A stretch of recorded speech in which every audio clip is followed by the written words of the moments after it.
Thank you for joining us, everyone. We're going to be getting started in a few minutes here, just giving more people the chance to join, and we'll get underway soon.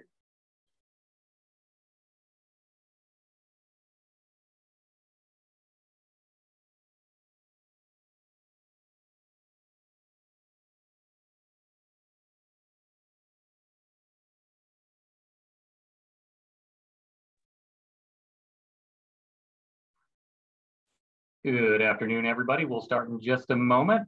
My name is Kyle Elliott. I manage the long-range planning portion of City Planning Department. We will start right at 3:30 here in just a moment, and we'll make sure we get you out at 5 o'clock as well. So hang with us. Thank you.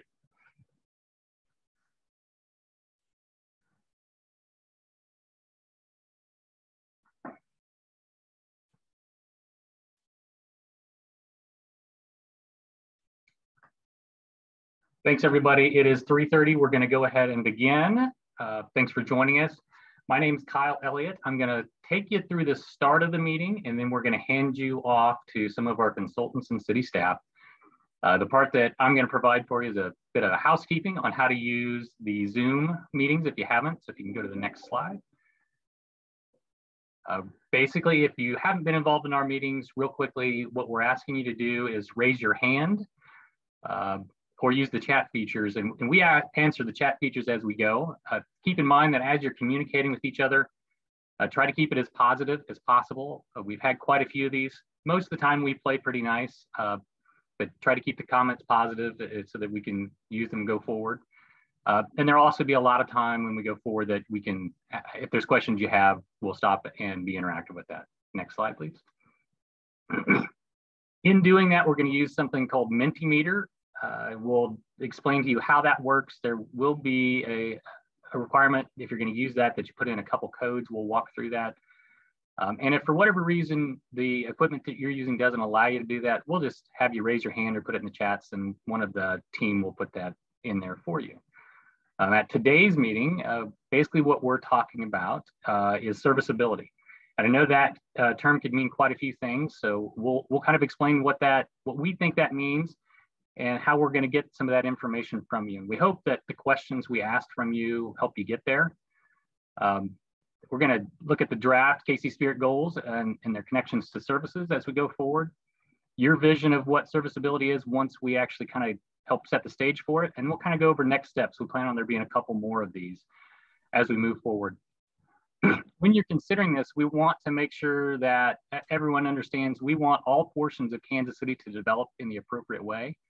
So this is not just a plan for the urban core or the older suburbs. It's also how we plan to grow in our suburban areas as well. So keep in mind when you're providing answers where we know growth is going to occur everywhere, and we want to make sure that it's equitable and sustainable as we move forward. With that, I'm going to hand it over to Jay Aber, who's going to talk a little bit about what we think serviceability is and how to get you communicating. Go ahead, Jay. Thanks, Kyle. Yeah, so this is just a quick introduction to serviceability, what we're talking about in this meeting, and then we'll go through some of the elements and background, and then get into a little bit more detail on some of the data and some of the ways to think about this a little bit later as well.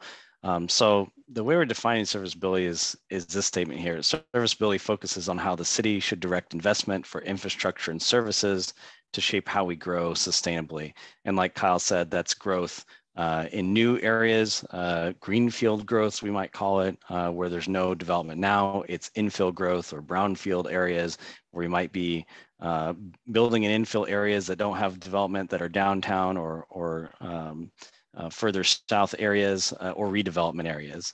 And this is really focused on those city services and this infrastructure, things like utilities, public utilities, transportation, water, wastewater, stormwater, also on innovation, creativity, smart city development, and other service delivery elements, and really importantly, looking at all these different things as things that we can leverage as a city to improve quality of life for everyone and foster development while also being fiscally sustainable with our targeted investments. So little bit more about this and how to think about this with that definition in mind. The whole purpose of this meeting is to help us as we move towards recommendations in the Spirit Playbook to guide that direction of serviceability. We really want to make sure we're maintaining a citywide big picture view and aspirational view. Where does the city, what do we want the city to look like in 10 years, 20 years, 30 years? We really want to hear from you, and some of the questions later are designed to help foster that collaboration. We want to hear your issues, your values, your priorities, and identify those challenges, opportunities, implementation pathways. And ultimately, if we do our job right, we would love for you all to become champions with the adoption of this plan and the ongoing implementation of it. So we've done quite a bit of looking at data already. We have a dashboard that has a whole bunch of data on it. And Morgan is going to put that in the chat here, so you can click on that link and go check it out. There's a ton of data on development patterns, development trends, other features of the city, demographics, and other things. So I highly recommend you go to look at that to help inform your thoughts on these things. We're also doing some other things, competitive cities review, looking at what other cities are doing in this space, external funding opportunities, and then reviewing the Kansas City policies and procedures and how they relate to serviceability. Some of the things that will come out of this and some of the things we'll be talking about and thinking about, asking you about later on in the process are some of these key performance indicators, what's most important to look at and to track as time goes, how do we define success, those scenarios and how our decisions may impact future Kansas Cityans, and then those policy and procedure recommendations and implementation recommendations will all be things we'll bring back to you all in subsequent meetings. There's a large community engagement effort that's been going on for about 1.5 years. Just wanted to point out that everything we're talking about here has come as a result of that engagement. The online, the in-person, the on-the-ground kind of pop-up events that have been happening over the last 1.5 years. These strategy sessions are just the latest part of that community engagement and will help further us down to getting more and more detailed with our recommendations. We are also planning some coalition building meetings with various groups and coordinating with other playbook engagement activities that are going on right now, and will continue to go on through to the adoption of this plan.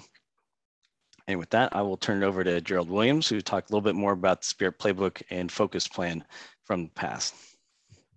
Thanks, Jay.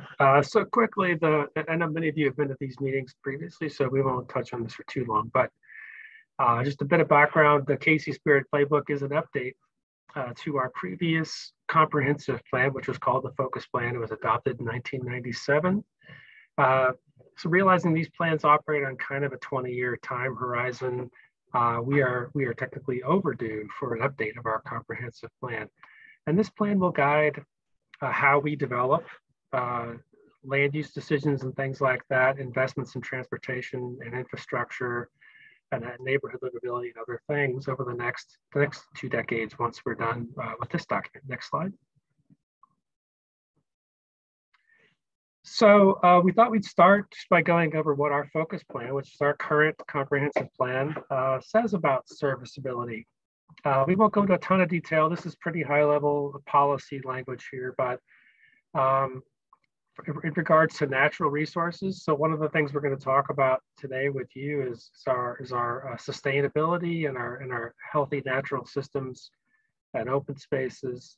And Focus talks about that as respecting our natural resources as they influence our development patterns, and cautioning that when ignored, these can impose risks to our life and property.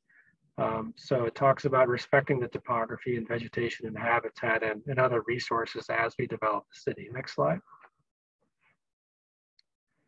In terms of infrastructure, so a lot of what we'll talk about today is related to how we invest in new infrastructure, transportation, as Jay said, sewer, water, and things like that helps guide where development will happen. The Focus Plan really emphasizes investing in infrastructure where investments have already been made. So we're focusing the long-term maintenance and operations of our infrastructure, and but we're also encouraging quality economic growth and making infill development possible through our infrastructure investments. Next slide. Again, on natural resources, the focus plan talks a lot about preserving and protecting our natural, historic, and natural resources. And it's also promoting quality development that's in harmony with our natural environment. Next slide. I think there's one more on focus. And then related to infill, or sorry, with development patterns, focus really emphasizes infill development or contiguous development that's contiguous to existing development, and then compact and efficient growth patterns. And it talks about directing our investments to that end as well. So next slide. So that's what focus says about some of these serviceability topics, just to kind of get you all thinking about what we mean and what the issues are related to serviceability. This is just a list here of the 13 goals we established last year through public input, through interaction with our empowerment committee. We established these 13 goals that are kind of the most important things to do as we begin to write strategies and recommendations for the comprehensive plan. So these will be used to kind of guide that framework of recommendations we're developing. Next slide. I think here is where I hand it over to Therese. Thanks, Bill. So you all heard that Kyle mentioned we're going to use a tool called Minty Meter to gather some feedback from you all today.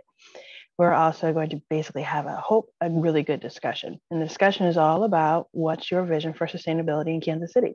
And we're thinking about 20 years of time. The first thing we're going to do, though, is we need to get you all to Minty Meter.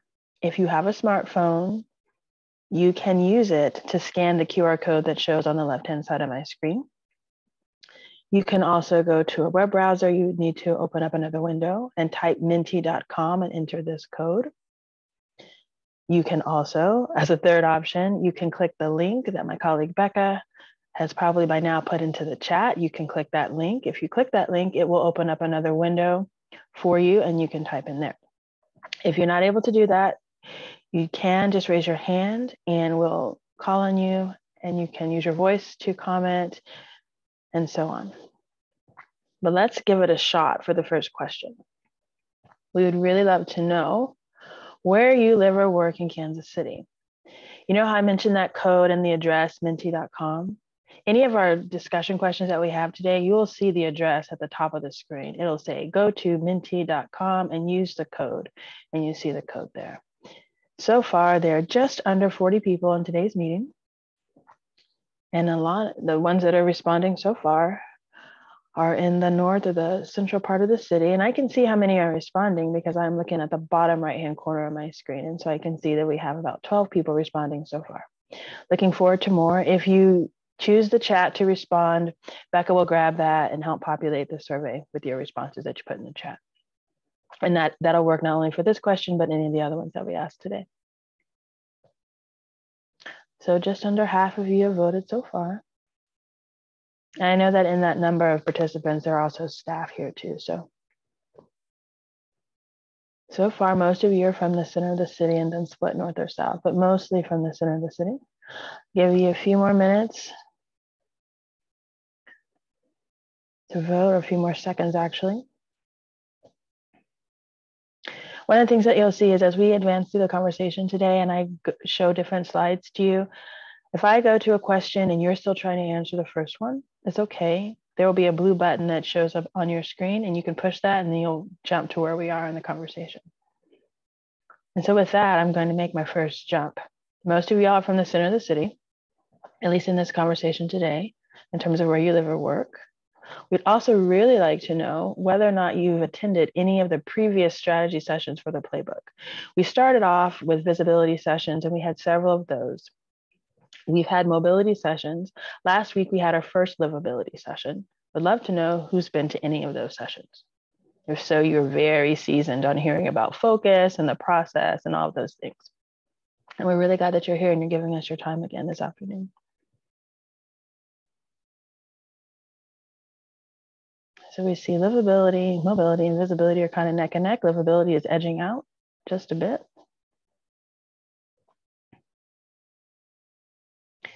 You can also, Imani is letting y'all know in the chat, you can also scroll down if you're using Minty Meter. I think that's if you're in a web browser. If you're on your phone, you can click the blue button.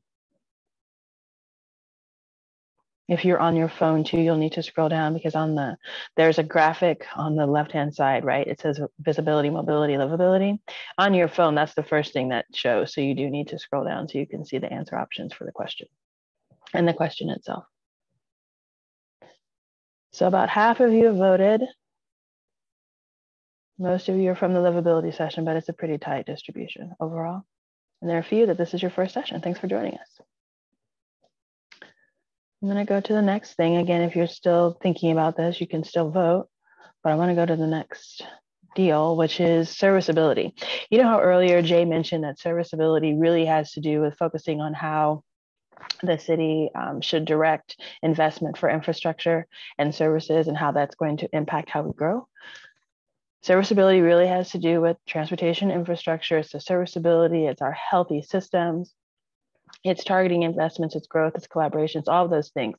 And when you think about it, do try to think about it in terms of networks and systems and how those things typically don't work separately. They often overlap, sometimes they complement one another. And then that is how we get things like mobility. That's how we get livability. Serviceability is really key to making all of that happen. But to give you some examples of what that sort of looks like, Jay's going to walk you through some. Thanks, Travis. So like Travis said, we want to think about this holistically in terms of systems. I'm glad that we have such a seasoned group here. The majority of you have attended some of our other sessions, and I think you will have seen that same theme throughout, that we're approaching this plan from a very interconnected and systems basis because we understand how these things relate to each other. So just first off, thinking about these natural systems and open spaces, we have some fantastic environmental resources in the city, whether it's our waterways, our urban forests, and other open space. And how we approach infrastructure has a huge impact on this. Things like the combined sewers that are being addressed in the city, expansion of roadways that lead to more runoff and more polluted runoff from oil and things from cars, and how that works. And then generally how we develop has a big impact on this. The city has a stream buffer ordinance in place related to new development and how that works.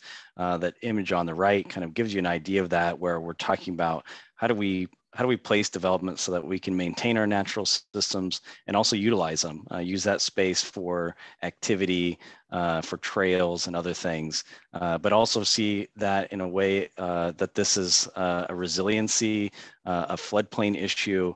So thinking about how we can mitigate hazards and also leverage that for the benefit of our city in an integrated way.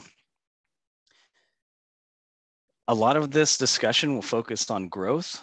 We have a lot of residents, a lot of housing in the city, but we're growing as well. And like Kyle said at the top of the meeting, it's a question of how we grow, where we grow, what that looks like, and what kind of infrastructure we have to support that growth. In terms of other cities, Kansas City has had an kind of an average or middle amount of growth. Not a huge amount. There's other cities that have much more growth, like Denver, Austin, Charlotte, and then other cities that have less growth. But we're kind of in the middle there in terms of peer cities. When we talk about where we want to grow, we can look at Kansas City. It's a very large city. There's a lot of land mass. But for the most part, it's still only a small portion of the overall region. And nearly all of Kansas City municipal area fits within this 13-mile radius, that blue circle on the map on the right there. There's a few outliers far south and up at the airport, but for the most part, the entire city fits within that blue radius.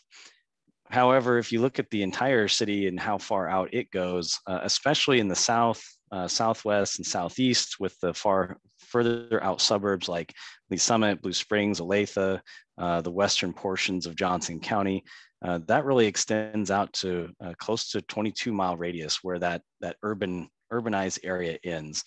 So in terms of how far out the city goes in the Northland, how far flung those suburbs may be, they're actually quite a bit closer to downtown than much of the suburbs on the Kansas side and further south of the city. The vast majority of our growth in the city for the last 20 years has been in the Northland. About 75% of the new housing units that have been built since 2000 have been in the Northland.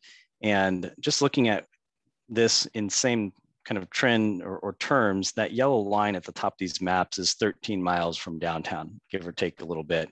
And you can see in 1985, maybe about half of that area had been developed and had been contiguous. That's not all Kansas City. There are portions of Liberty and Gladstone in there as well, but just sort of that contiguous development area. You can see that. And then on the right, current day, there's still some areas that haven't been developed in there, some infill areas, but for the most part, that's developed out. But just to give a sense of kind of scale with some other parts of the city, and go to the next slide, Travis. Looking at southern Johnson County, that yellow line is again, that 13 miles from downtown. You can see back in 1985, the development had already surpassed that 13-mile mark. And today it's really filled out quite a bit more, expanded out to that 20+ mile mark from downtown. So just to kind of give a sense of scale and how the city's growing in terms of the outward growth, it's quite a bit less than actually Johnson County and some of the other suburbs. All this growth definitely requires a large amount of infrastructure and city services. This map here just shows the roadway network in the core areas of the city. Looking at areas annexed prior to 1910, you can see there was about 1,000 miles of road. But if you look out to the entire city, there's close to 3,000 miles of road now. About 2/3 of those are in those areas that are outside that original core of the city. And we've got similarly water infrastructure, sewer infrastructure, and other infrastructure and services that's required to foster that growth, that outward growth. So in terms of the water system, obviously vitally important. It's a very complex system. All of our water comes from the Missouri River. It's pulled out there, treated, and delivered throughout the city. We're serving, 478,000 there, but I think with the latest census, we're just over 500,000 residents. And just kind of another sense of scale, almost 25,000 fire hydrants throughout the city. So it is a very complex and large system serving the water. Similarly with sewer, we have a combined sewer system in some parts of the city where the storm sewer and the sanitary sewer, the waste sewer is combined. In the newer parts of the city, in the further southern and northern areas, it's separated. But we do have a complex system and something that is being addressed by the city now, but has a long ways to go until the entire combined sewer system is addressed. And again, that sort of connected nature of this thing, the more impervious area we have, the more runoff we have, the more storm events we have, and the more opportunity there is for that combined sewer to overflow and deliver that raw sewage into our waterways. Some other aspects to think about that Travis mentioned, looking at innovation, the smart city aspects. There's the smart city initiative that had happened in the past with this, that was well publicized, the smart city competition from the United States Department of Transportation. Some of those elements have been incorporated, especially along the streetcar line, especially along the Prospect, Troost Max, Main Max, the BRT lines. Some of that Wi-Fi, those kiosks, other elements are there. But it's definitely something that will be useful into the future in terms of delivering our services efficiently, and something that'll be part of this to think about as well. And then the final aspect is this resiliency aspect and the climate change aspect. The city is currently working on creating the climate protection and resiliency plan. This effort is adjacent to that, but very much fits into that, where everything we're talking about here in terms of services, growth, certainly impacts climate change, greenhouse gases, and is something, an overarching element for us to think about. And the link is there as well for more details on the planning effort that's going along parallel to this for the climate protection and resiliency plan.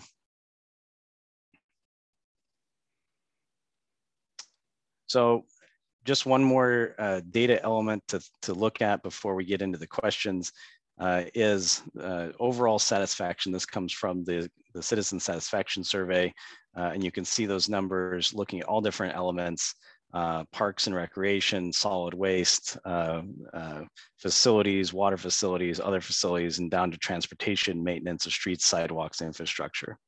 That just kind of gives you kind of a snapshot in time how the residents generally feel today as part of the Citizen Satisfaction Survey on many of these major categories of city services. And with that, I will turn it back to Travis. Thanks, James. So we really wanted to give you guys a broad view of what serviceability means and all the different things that are part of it. But we want to know, when you think of serviceability, what word or phrase do you use to describe what it means to you? What word or phrase would you use?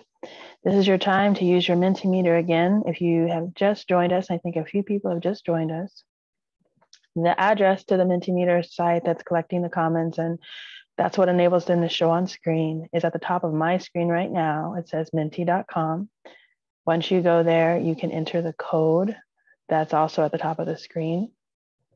I think Becca will copy the link again and put that in the chat, and you can click that. If you do that, it'll take you to a new window though. And you'll still be able to follow along and see the presentation and so on. So far, what you all are saying in terms of what serviceability means to you in a word or phrase is maintenance, access, livability. Also means ease of living. Another comment about access, having access to resources needed. Ignoring citizens and serving developers. Serviceability can mean that to some. Could also mean capacity to meet obligations. Could mean the availability of city services. Means connections, responsiveness. It means resources that are easily available to community members. May also mean amenities. What else does it mean? Scroll down a bit.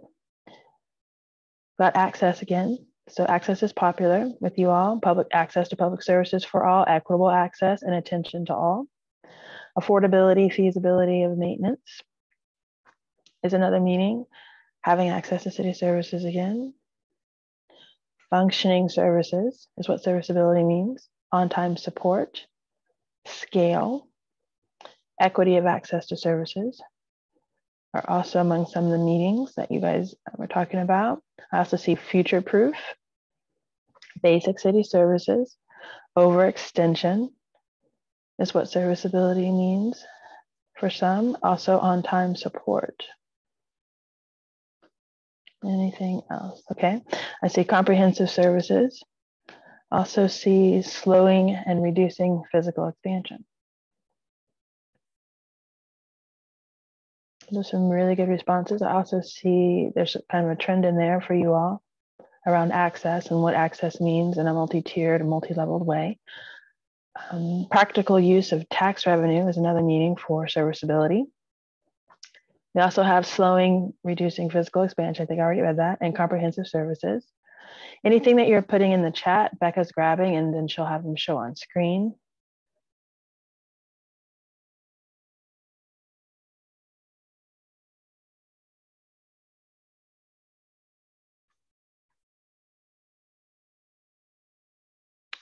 I also see it means affordability to those that live in the area. That also means having the same services as other neighborhoods and not blighted areas like we have now in the central part of Kansas City neighborhoods.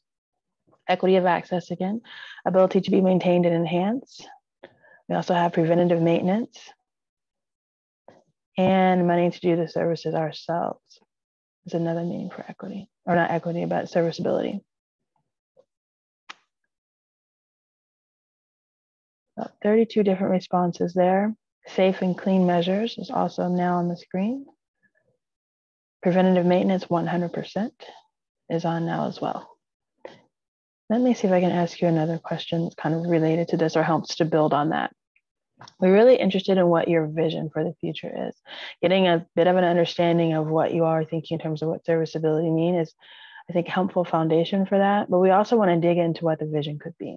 So we're going to ask you some questions, and these are the 5 that we want to talk about. It's what components are most important in creating and maintaining a healthy, natural, and man-made system. Because as we talked about before, it's not just about the pipes and all of that, it's also the natural environment and how that works. We want to talk about what opportunities might technological innovations offer. And I know there's some comments in the chat about smart cities and the smart cities plan, the city's initiative in that space. We want to ask you all about investment decisions. What types of investment decisions should be prioritized for serviceability? What is the biggest thing you'd like serviceability to accomplish citywide for Kansas City? And then we also want to know anything else that you think we should be asking and considering as we think about the city's serviceability future. So with that, let's try to get into the first question. If you are still answering the first one about what does serviceability mean to you, you can still do that and then hit the blue button on your screen and you'll end up on the screen that I'm currently on right now. This is about healthy, natural, and man-made systems. This is just an example. It says combined sewer system because it was a good example of showing we have development. We also have a lot of pipes that go on. We have a roadway network and all of that. And nature interacts with our built spaces. At the same time, we also have natural spaces that don't have development that also provide a service to us. And so what you see on the right-hand side is you see a wetland. It's one of the wetlands in Jackson County, and those help with stormwater management, detention, and so on. We want to be sure that we always remember that we want to have a solid and healthy system that is both natural and man-made, and that those things work together. It's back to that idea that we have systems that overlap and coordinate with one another.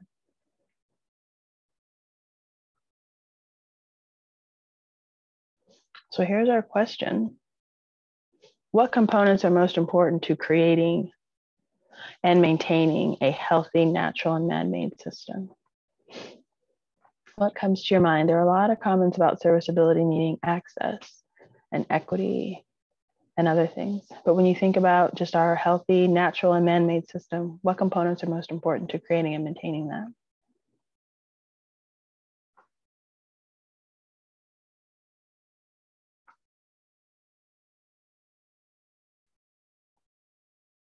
See, natural wetlands mitigate flooding. That's the first on screen. The next thing is reducing impermeable surfaces to reduce flooding. Green technology for power.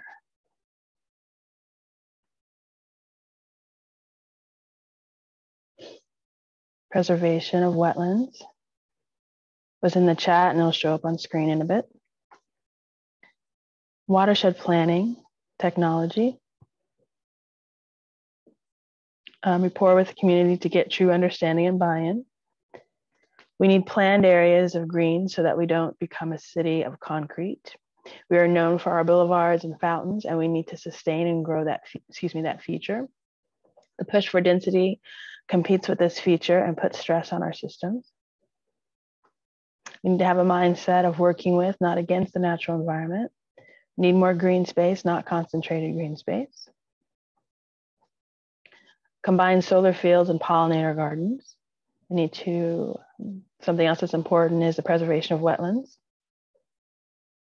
The capacity and planning to maintain the system is also important. So that planning and having the ability to do that. Something else that you think is important to creating and maintaining a healthy, natural, and man-made system is to have an inventory and assessment of the natural systems. City incentives for green spaces and green roofs and so on the screen. Mitigation of the heat island effect is also something that's important. We also have opportunities for treating water naturally before the water hits the pipes. Another comment is that it seems a healthy natural system like community needs strong diversity. So we need to be thinking about that and that's important. Green space is filled with native plants, ornamental cultivars from halfway across the world, something we need to be thinking about. Something else that's important is to eliminate concrete traffic islands and plant natives. We need support for natural growth throughout the city by building adequate infrastructure to set the stage for that growth. We also need clean water systems and planning for growth. That's important. 100,000 trees is important, so lots of tree investment there. Proximity of nature for all communities, something also important to having that system. Community solar to reduce the energy burden for low to moderate income residents. Something else that you're all saying is important, adding more nature within the city center, green spaces on tops of buildings, more small park-like areas between buildings where space is available. Something else we need to be thinking about as important. Something else is to realize that some things that we may not like are very much vital parts of a healthy natural system. Open decay. The areas should be planned so that they look appealing and pleasant to the neighborhood, but they must have the ability to maintain the spaces.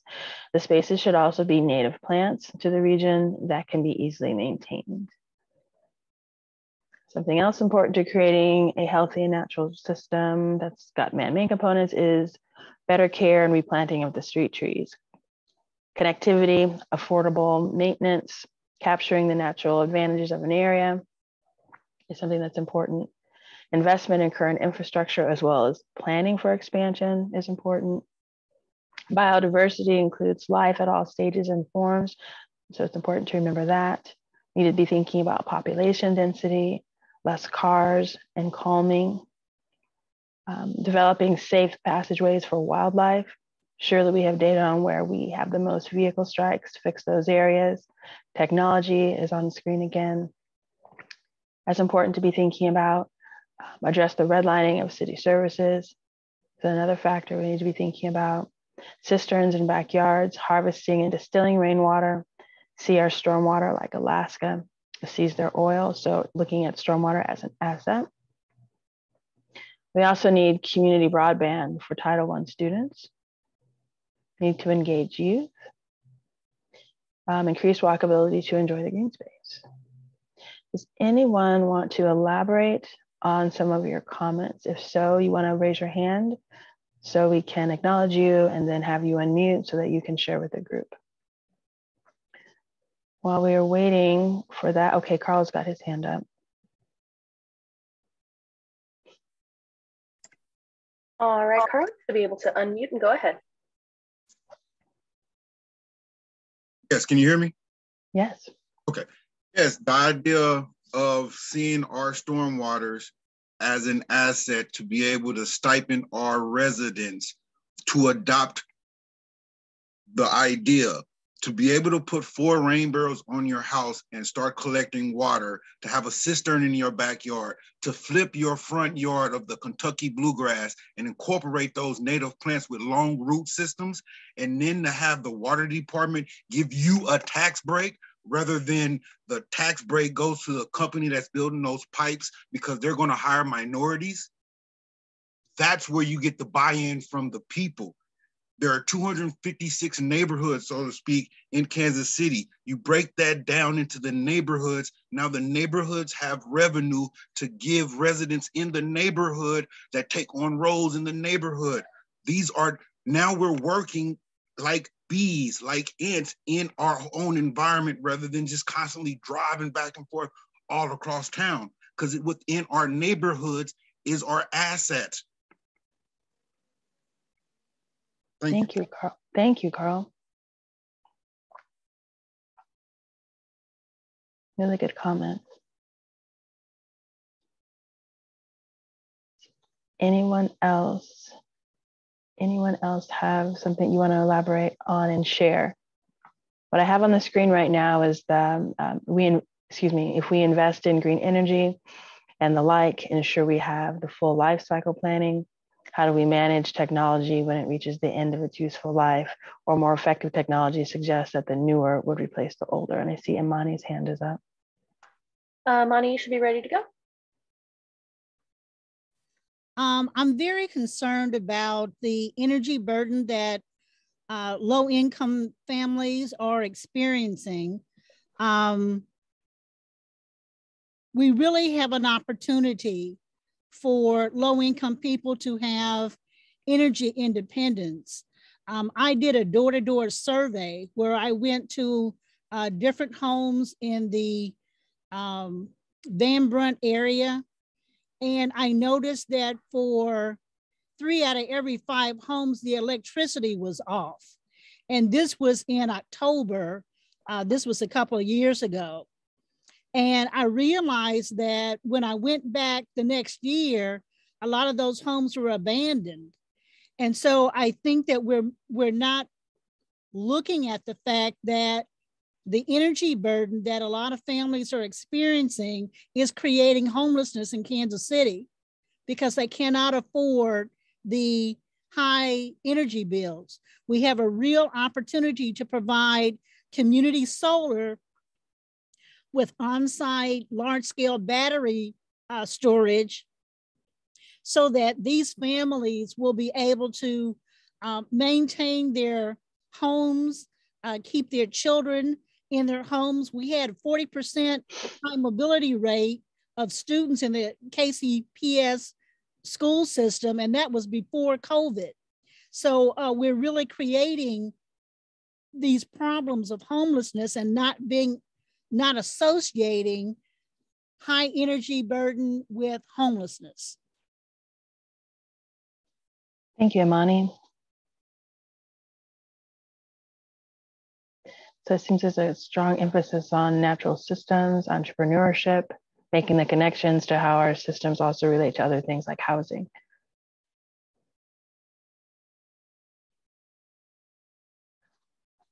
There's another comment on here about passing legislation that disallows homeowners associations from preventing homeowners from planting natives. Other states have had to do this because it's a thing. Reduce demolition. We need to view the changing ecosystem to recognize temperature and moisture changes and then look at biological systems that will thrive in that new ecosystem, not the ecosystem we've had for the last 100 years. We need to integrate natural systems into any new builds, and the most green neighborhoods are our oldest ones. Maintenance is also a key, and that's important to think about. So much energy and money spent to implement natural systems, many of which aren't maintained for long and removed for maintenance savings. And then there's the 100-year plan created in 1945 that was adopted across the nation. We can create a 100-year plan that will be adopted across the nation. KC has a leader, was a leader then, and it can be a leader in the future, or now, I'm sorry. A lot of really great responses in there. Let's see if we can think about another aspect of what you might be envisioning. I know we spent a lot of time talking about the natural environment. We want to shift a little bit to technological innovations. You know, Kansas City is among the different smart cities that are recognized in the United States. We did compete for that, and that started several years ago. And that's when you started to see a stronger push for public Wi-Fi. Often that was tied to our streetcar lines or our transit lines.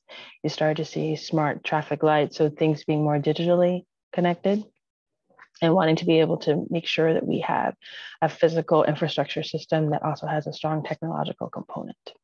But there are probably some really great things that could happen from an innovation standpoint as we think about our serviceability in Kansas City. And so we're wanting to know from you all, what opportunities might technological innovations offer?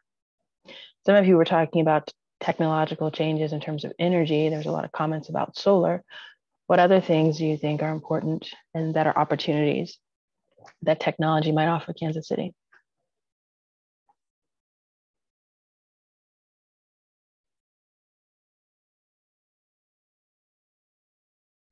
I see all Title I students must have community broadband in the chat.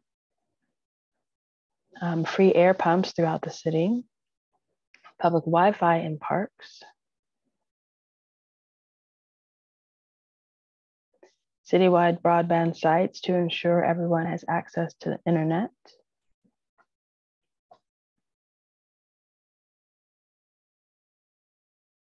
Also, if you've seen something in another city that you think is really great and would love to see in Kansas City, and it's an innovation that you comes to mind, please share what that is too. If you do that, let us know what city you saw that in, if you can remember. Autonomous vehicles have popped on screen. Autonomous vehicles could increase carpooling. That's the idea there. Another opportunity could be related to Evergy needing a better buyback rate when homeowner energy is put back into the grid, similar to the East Coast cities.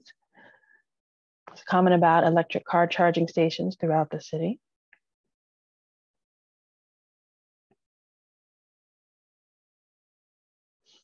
What are some other opportunities that come to you all's mind? And I know this one could be a little bit of a challenge to answer. So if it's easier for you, you can talk it out. You can raise your hand and share your thoughts that way. And then we'll capture them and put them on screen. And in the chat also, we need neighborhood entrepreneurial incubators that have free Wi-Fi to alleviate poverty and increase revenues. To alleviate poverty and increase revenues.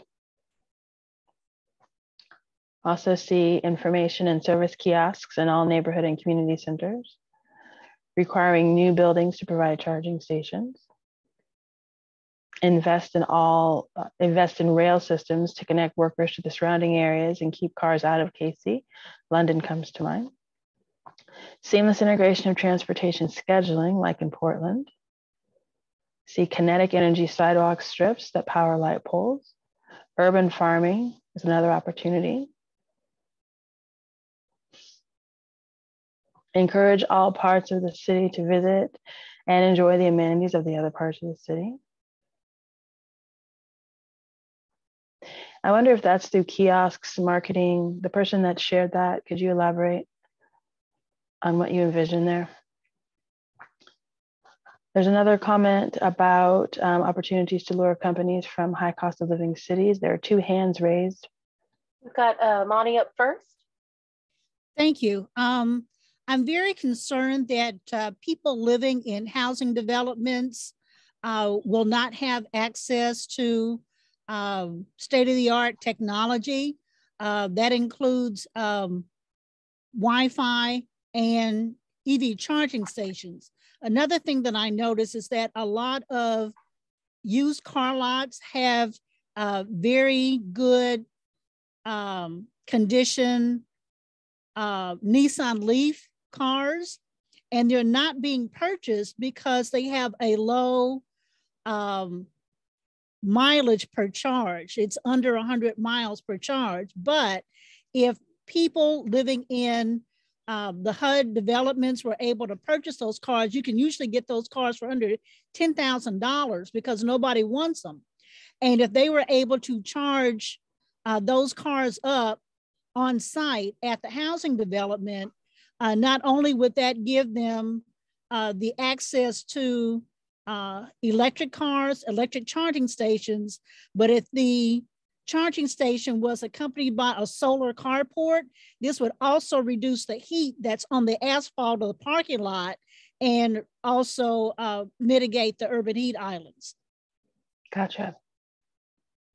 Thank you, Monty. And we have John up next. You can go ahead.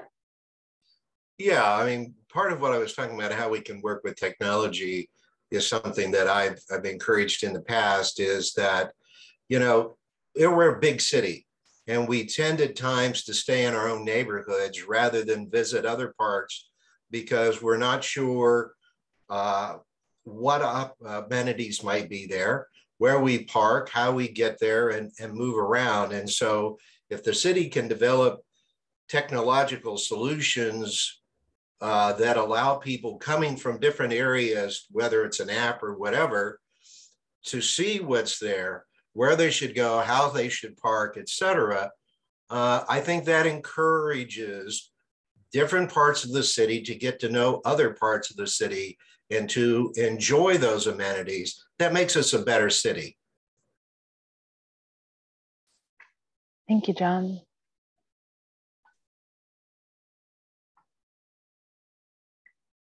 Anyone else? It looks like there's, okay, Olivia has her hand up. All right, you should be ready to unmute, Olivia. Yes, can you hear me? Mm-hmm. Yes, I just really wanted to comment because I really appreciate, I didn't catch the gentleman's name, I apologize, who was just speaking, who said that there need to be things in the different neighborhoods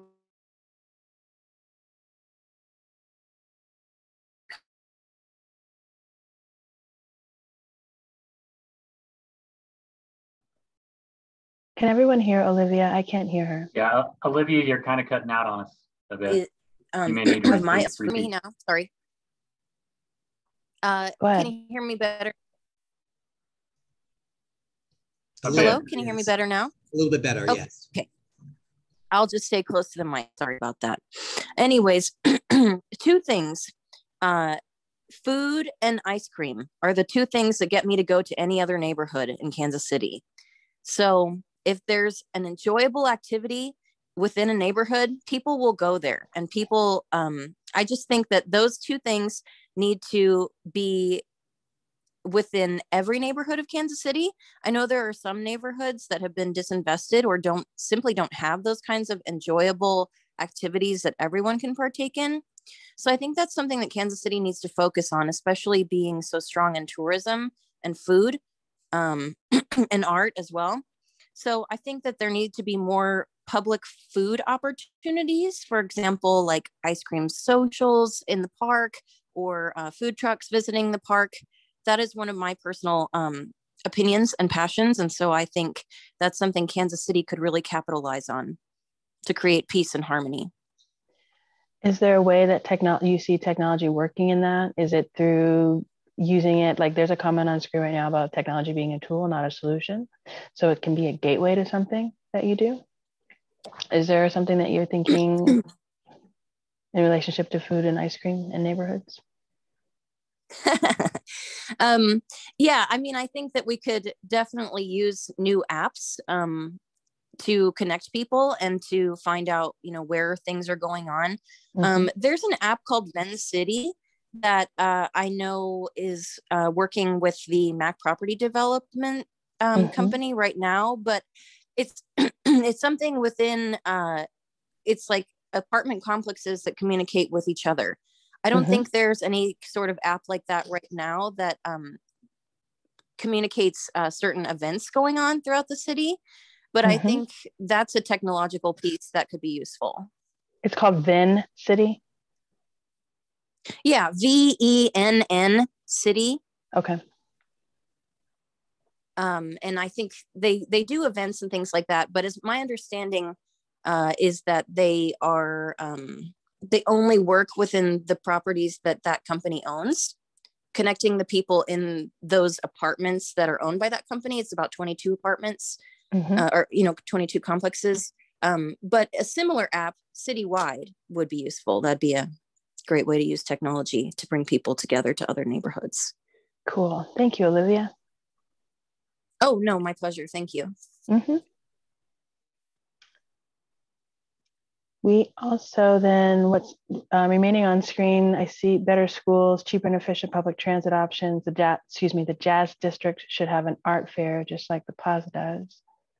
Maybe that's something cool that goes into the events app that Olivia was talking about. Maybe other events can go in there too. City incentives for solar and transitioning yards from grass to gardens, requiring large flat roof buildings such as warehouses to put solar on roofs. Another opportunity. Creating revenue generators out of land bank properties in neighborhoods, turning them into solar panel fields. I know that that's been something that neighborhoods have been discussing for a few years in Kansas City. Food truck app that has a map in it.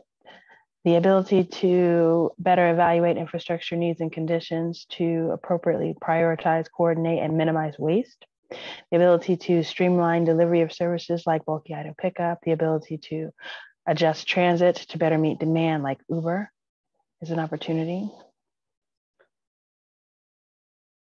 My Region Wins wants to turn the west side of District 5 into Silicon Valley, Wakanda. That comment. Ban harmful products like plastic bags, styrofoam, and non-biodegradable to-go containers. What new products can we promote? So finding what's out there in terms of maybe reusable containers, technology as a tool that has unequal access, and that's a problem. So equity is going to be a really important thing to be thinking about. We've got food truck villages without generators. That seems like an issue that needs to be addressed, I assume, with technology. We also have look at the payphones we took out the pay phones. There are plenty of people without phones who have no way of calling to set up services or to get the help they need. Also, another opportunity would be free devices and internet access for anyone of need. Last few comments are enjoyable amenities should be accessible in every neighborhood. There's the app that Olivia was talking about. And so with that, there's lots of comments and responses to that question. Let me ask you another one. We've had a lot of great ideas shared. Really curious what considerations are most important when the city prioritizes investment decisions for serviceability. What considerations should we be thinking about? And again, this is for the entire city. Some teasers might have to, we've already touched on equity a bit, but we can dig deeper into that. Financial sustainability is something that we wanted to get some feedback on. Environmental sustainability, economic development. There could be other things. What is it that you think should be considerations that are important when the city prioritizes investment decisions for serviceability? And we are seeing, does it provide equitable opportunity and access? Someone likes the ecological sustainability. Service the neighborhoods that have the most blight and poverty first. Prioritize citizens, not businesses. Equalizing access is on here. And I know that you all said that serviceability meant access to you all. Sustainability, people, planet, profit is on here. Olivia has her hand up. Should be ready to unmute, Olivia.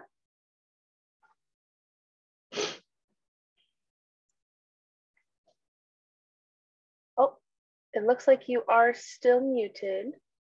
But if you did want to speak to this one, you can unmute yourself and go ahead. Oh, am I unmuted now? Oh yeah, go ahead. Okay, awesome. I think that we should definitely prioritize teaching children how to take good care of our city, because I think that goes hand in hand with implementing more green solutions. Teaching children like they can be beautiful, they can be functional, like this is the world that you need to live in now, instead of things being overly I would say barren in the urban landscape and sterile. I think that children need to be taught how to do these things that are, good environmental stewardship, like urban gardening and water collection, and learning about native plants and growing food that they can feed themselves with. I know that urban gardening has not really taken off in Kansas City, because sometimes people that have access to the land or have the time to work it think that it's old fashioned and say like, well, I'm older, or, I don't have the time. I don't want to do this. So it's really a luxury. It really is a luxury, something that needs to have a cultural shift and be taught to younger children. So I think prioritizing children, their activities, their healthy emotional environmental stewardship can be promoted in schools. And I think that is where, that's just my personal opinion, that's where investment should take place in first. Thank you. And I know earlier there was a comment about focusing on youth. So that's a way to do that. I think, Olivia, what you're talking about. Carl? Yeah, invest in neighborhoods. Like everything is in the neighborhoods. When the lady just talked about children, I've been the president of my neighborhood association the last 4 years. I feel like a second semester junior in high school could be a neighborhood president. Now imagine that neighborhood president, you got to get voted. So if they ended up becoming the neighborhood president, then they receive a 2-year associate's degree scholarship to a local UMKC to continue being the president of the neighborhood while getting their education, because that's where it starts. Neighborhoods have over 40 officer titles in the neighborhood that can be held. As a person that's in the neighborhood, I don't see anyone younger than me. So that is the gateway and key. Every idea needs to be pumped through the 256 neighborhoods. Stipend these neighborhoods, empower these neighborhoods. It's $13 million to give every neighborhood $4,000 a month for 1 year. We have a police department with $250 million. We're talking about 13 million to empower us and give us the capability to do, so we can plow our neighborhood streets and the city can concentrate on plowing the main highways. We can tend our residents' trees in the backyards and the front yards while you all tend to the main stuff. Empower neighborhoods to take care of the neighborhood so y'all can take care of the cities. And also, Carl, sounds like you're talking about empowering the next generation, maybe, of neighborhood leaderships that would carry forward the goals and aspirations of your neighborhood and work with the city to get those things done, be it plowing the streets and so on. Is that right? What after your 4 years of being president, what would you do of your neighborhood? You're going to the 5th District Council, you know, you're running for mayor. It's like, oh, I can do this, because that's what we have. A 70-year-old, no offense, we've had 50, 60, 7-year-old quote leaders as presidents. They're not relating to the 10-year-old. They're dismissing them and not acknowledging their power, their greatness. A king sent a 15-year-old female to go rule Germany. We have leaders at 15. We need to go ahead and acknowledge them that, tell them that, and empower them to do that. Thank you, Carl.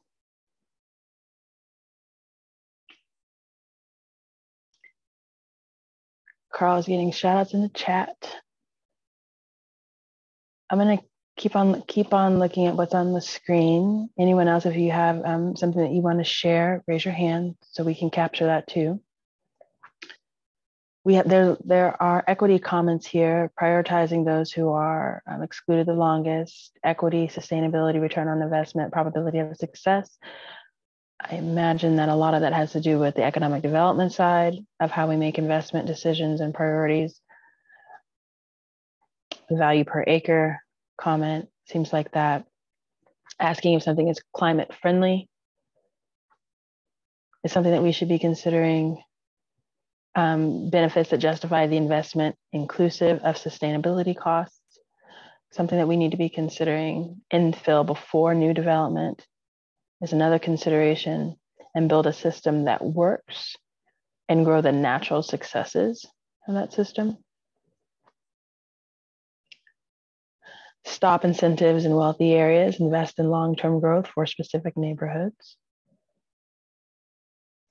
Ranking neighborhoods according to per capita income, and then abandon blighting buildings and prioritize them first for services. There's a comment about intersectionality. You can't have environmental justice without also having racial justice. I see John has his hand up. All right, go ahead, John. Well, I saw some comments like, for example, stop incentives in wealthy areas. I think everybody needs to understand that wealthy areas pay taxes too. And to say that they get to pay taxes and all their taxes get to go somewhere else, or there should be no investment in their area, is counterproductive, because those are the same areas that will vote down the earnings tax the next time it comes around, which would be a big kick to the city's budget. So we need to be smart about how we invest in different areas. Different areas need different things, and we need to grow the city. When I was on the city council, I was on the budget committee, and I can tell you, with the population base we have, we're struggling to meet the budgetary needs that we have. So unless the city can grow in some reasonable way, we will always be chasing our tail with regards to fulfilling the needs of the city. So we need to make smart choices, recognize that certain parts of the cities with a certain amount of investment will grow rapidly. Other parts may need more, but there needs to be a balance and equity between the two. Thank you. Thank you, John. Getting to the equity and the balance, there's a comment on my left-hand side of the screen. It says, we have a long way to go before 3rd and 5th districts have equitable outcomes. Community stabilizing measures need to be a priority on the east side. Whoever shared that, would you maybe elaborate on what you think would be the key sustainability measures or the ones that are popping into your mind as you're writing that? And I don't know if Brett has the comment, but I know that Brett has his hand up. Yeah, that was me who made that comment. Okay. I mean, the East Side had a long history of disinvestment and redlining that, still affects those communities. And so we have a long way to go before those areas, are going to have, be on an even footing with a lot of the other districts. So, I mean, part of it is trying to right a wrong that happened a long time ago. And so we didn't do that, but it's still our responsibility to make it right, I feel. So. Okay, so don't go, hang on. So as we think about serviceability, right, it's the city's ability to provide services so that we have great livability, et cetera, and so on. We've talked about systems and networks. And you said community stabilizing measures. Are there some that are came to your mind as you were thinking about all that? Is it really, is it like an infrastructure thing, or what is it? I'm sorry, I didn't hear the last part. No, I was saying, is it infrastructure? Because sometimes, we hear about transportation improvements and other things. What are you thinking about? What I've heard a lot is there's a lot of neighborhoods that they've lost a lot of their community. Some, because the elders have passed away and the kids haven't stayed in the area.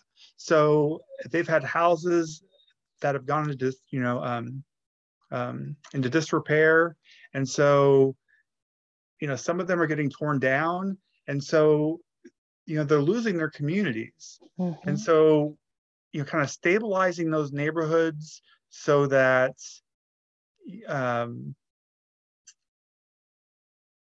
the other community members can afford to buy a house, not just doing development that is going to attract outsiders, but actually benefit the people that are living there. And I'm sorry I'm not speaking very articulately, but you're doing I guess trying to dig into your mind, trying to learn more about what you were thinking. So you're doing fine. Yeah. So I think that's all I have for you right now. Awesome. Thank you, Brett.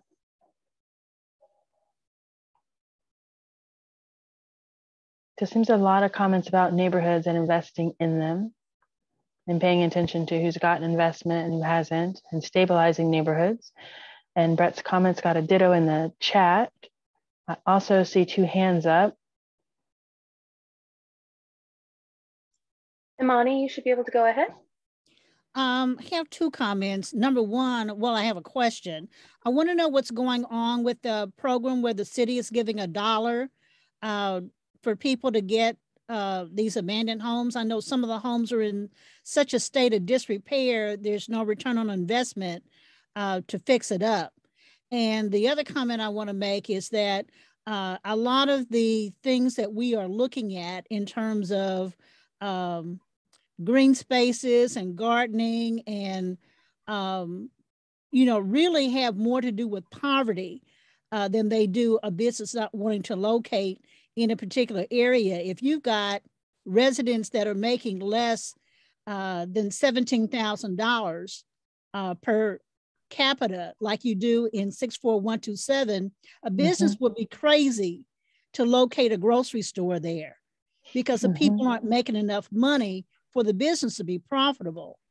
And, planting gardens, for people who want to do that is fine, but thinking that's going to address food deserts is not it, because people eat more than vegetables. They want milk, meat, other things that you cannot grow in a garden. So while gardening is nice, it's not going to address food deserts.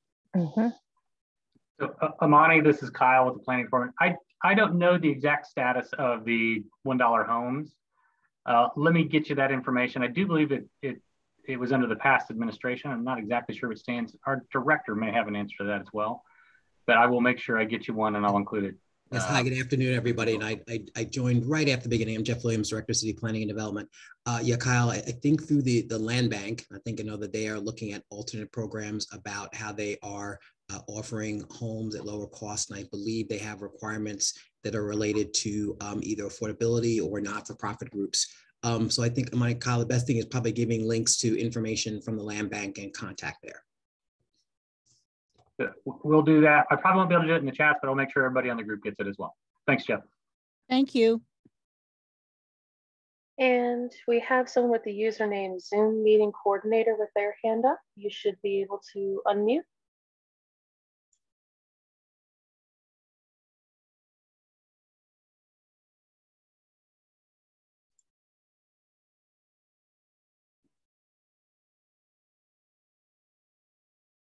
Do you hear anything? Oh, I think they unmuted. Okay, go ahead. Oh, thank you. I said the city and state combined gave Cerner Corporation $1.7 billion. That is, I don't want to exaggerate, but that has dramatically affected the school districts in that area because of the lack of funding that they have. And because the schools are so poor now, people aren't willing to move into those areas. So the people that are employees of Cerner that benefit from this enormous incentive package don't live in the area. It's a self-defeating purpose to grant these enormous incentives when it has such a dramatic effect on surrounding neighborhoods.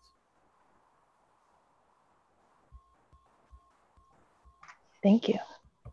Livia has her hand up. You should be able to unmute.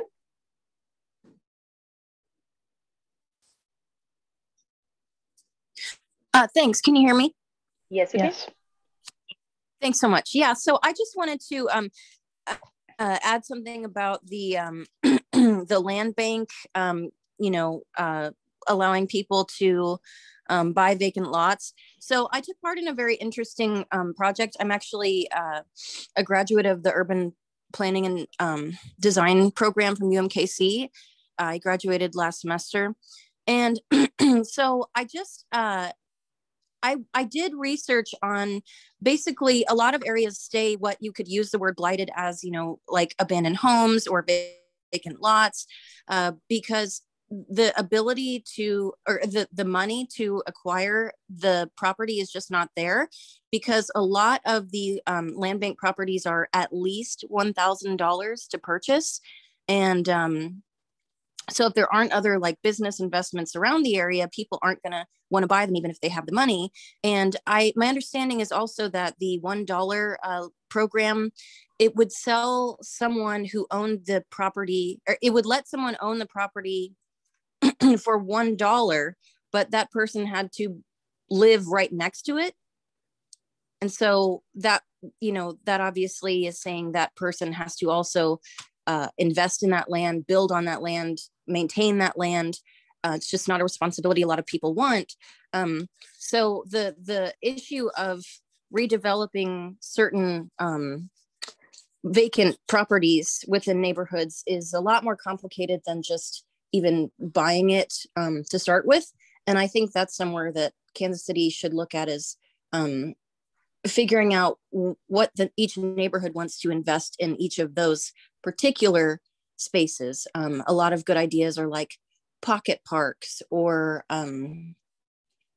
other kinds of enjoyable public spaces. But yeah, acquiring the vacant land is complicated, but anyone who's listening, you can find that information at the land bank website. They have a great new website that has just been remade. I think you can find it on Kansas City, Missouri's City Hall website. Thanks, Olivia. Yeah, my pleasure. Thanks. Mm-hmm. Let me ask y'all one final question. Actually, this isn't one final question. I have two more. We're going to have a little bit of a lightning round. Okay. What is the biggest thing you'd like Serviceability to accomplish citywide of all the things that we've talked about today? Is it an emphasis on the neighborhoods, investing in neighborhoods?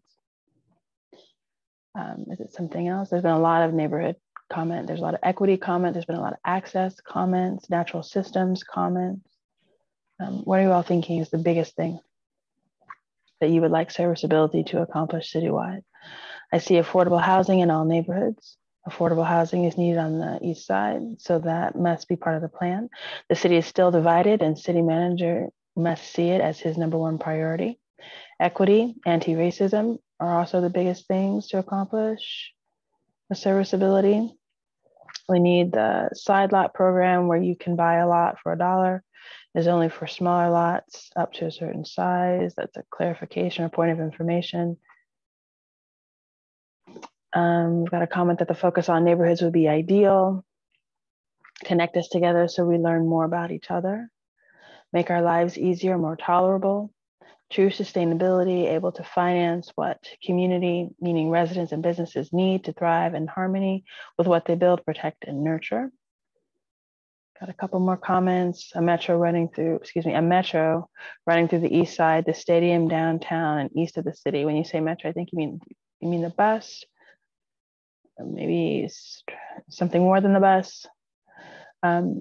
Parity, all neighborhoods are treated the same and have the same resources. Stipend neighborhoods, so they may compensate residents who take on roles to better the neighborhood, making them sustainable. And then I thought I saw some hands up, or at least one hand up. Do you see anything, Morgan? We did get a clarification that metro was indicating an intercity system like a train. Okay.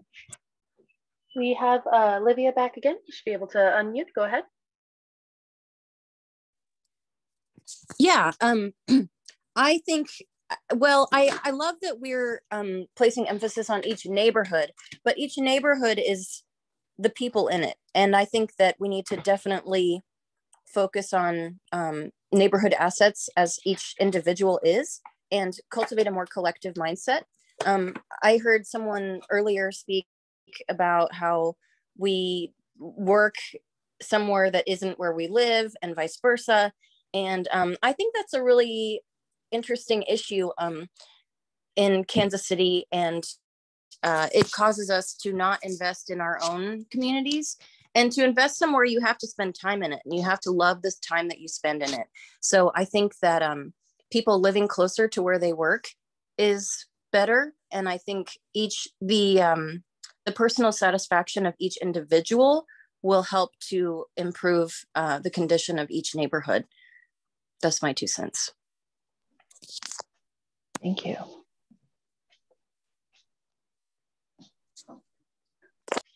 Let's see what else is on here. We have the equality of neighborhood resources. I hope that we can reduce the crime rate. We have the nurture, built and nature. Intercity subway, focus on people, not just the neighborhood. That's what Olivia was talking about. The public schools need the resources the surrounding community has. If buildings don't have central air like their suburban counterparts, what else is lacking? People like the subway idea. If you aim to improve access for people who have the least or the hardest time, you make access better for everyone. We have prepare for the climate adaptation and financial infrastructure systems to support neighborhoods, residents, businesses, and schools going forward. Also, the ability to provide consistent, sustainable services and improvements that allow our businesses, institutions, and neighborhoods to thrive and grow and lift each other up long term. Another big thing to accomplish would be work and home are often different neighborhoods, so how to create an investment priority in both, people living closer to work. There's a comment about cultivating capacity citywide for increasing cultural and material prosperity. That is, help people help themselves so they together and individually can be more self-determinative. Metro train access in each neighborhood will make life in the short term more livable and in the long term less dependent on roads to nowhere. Sustainable focus on people, communities, and nature, and the interconnectedness of all of these. Last two comments on the screen are invest in alternatives to police and create proactive approaches to mental health and sustainable services. And then we have strong neighborhoods. Maintenance and enhancement of the existing are priorities.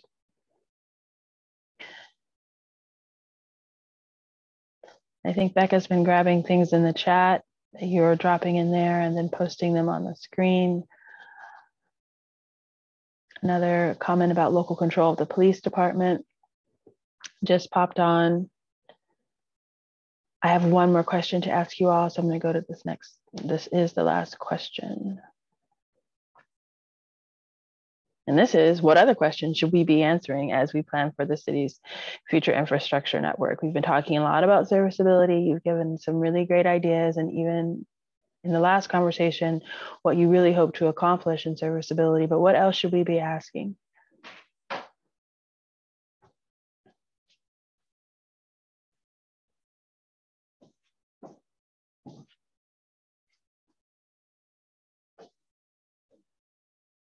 Also, if somehow if you are still on the other question, once you're done answering that, you can hit the blue button and you'll pop up to this question that we're on right now. On screen, we have whose voices are missing in this conversation. What are the best ways to capture those voices? It's something we need to be asking. There's a comment about perhaps the city should have intentional groups with representation from all areas in the city that gather to discuss policy and practices. They should advise city planning and city council as they cultivate compromises and solutions. Equity is different from equality. Equity means low income may get more than the affluent since the need is greater. Maybe look at other cities with successful bike lanes, something we should be looking at. Light rail from downtown to the airport and connections to the rest of the city, appointing a certain number of citizens from each district to sit at the table. And I assume that connects to the other comment about collaborating, coordinating about decisions and solutions, compromises. Something else we need to be thinking about is connecting 18th and Vine area to the crossroads with the streetcar. And that has been something that has been talked about for a really long time in Kansas City. And Bo, wasn't that in focus years ago? The idea of connecting Crossroads, 18th and Vine, maybe even over to the west side, just that idea. Yeah, and in both of the downtown plans we've done in the last 15 years as well. So it's been a recurring theme for sure. Other things that are on screen is see residents as assets. Is how can we create equity when developers and neighborhoods are discussing projects? We need to figure that out and ask that question. East the Oaks neighborhood only has one bank and it's not helpful to the community. Locals need access to credit unions and local banks. This will affect loans for homes or apartments. How do we keep it affordable? We have higher taxes in the city than they have in the Northland. You think about that, that affects services. How can we include voices from those who don't do the web-based feedback?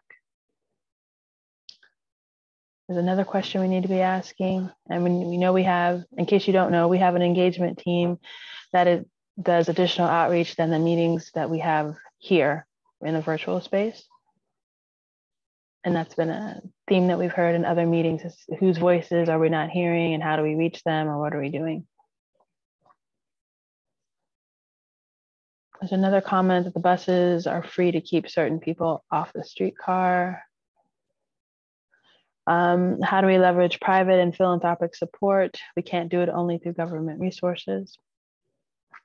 There needs to be a balance, sustainability of social needs and the business needs while ensuring we protect the only environment we have so that all may thrive. What does that mean to each community member? We need to be asking that. We need to think about how neighborhoods can better spend the money related to the streetcar, which is $100 million a mile. We need to figure out how to stop redlining. For the record, you all know that redlining is illegal, but the effects of it still reverberate to present day. Are we taking into consideration the people who will be the ones living in this city we create, or just our own current complaints? And that's a good comment. In our follow-up meetings, we in another session developed some personas. We'll be able to share the sketches of those with you all as we get further along in our serviceability conversations. They help us figure out, and they were developed with community members, so the consultant team and the city. We didn't develop those. We did those during a mobility session, and they help give you a good idea of the level of complexity that Kansas Cityans are dealing with just to go day to day. And our serviceability recommendations and livability recommendations, et cetera, affect everyone. So we want to be thinking about that as we move forward in our conversations. So I really appreciate that comment. There's another comment about what we should be thinking about, which is right sizing the budget. And some more, let's see what else. How can we encourage more socioeconomic variety in neighborhoods so we're not so compartmentalized is something we need to be asking. And there's a comment that we can harvest and distill rainwater, sell it, and give residents stipends, and that will affect crime. Question is, have we asked high school kids what they are concerned about? And have we asked the many homeless youth we have now? We are doing some high school outreach. Bo, do you want to talk about that? Sorry, what was that, Travis? The high school outreach. There's a comment here on the right about high school outreach and have we talked to kids and see what they're concerned about. Yes, we've had some engagement with the Park Hill district in particular, and we're looking into other districts as well who might want to engage with us. And we did an exercise with our students where we had them go through some scenarios and give us some conceptual ideas about how we might shape future Kansas City. So yeah, we're definitely interested in that. Thanks, Bo. We have 4 minutes left, and I know that Kyle and Jeff probably want some time to close. So if you're still responding to this question, that's totally fine. You can keep on doing that. I am going to go to the next slide, and so you'll be able to join me there once you're ready. And it's all about next steps.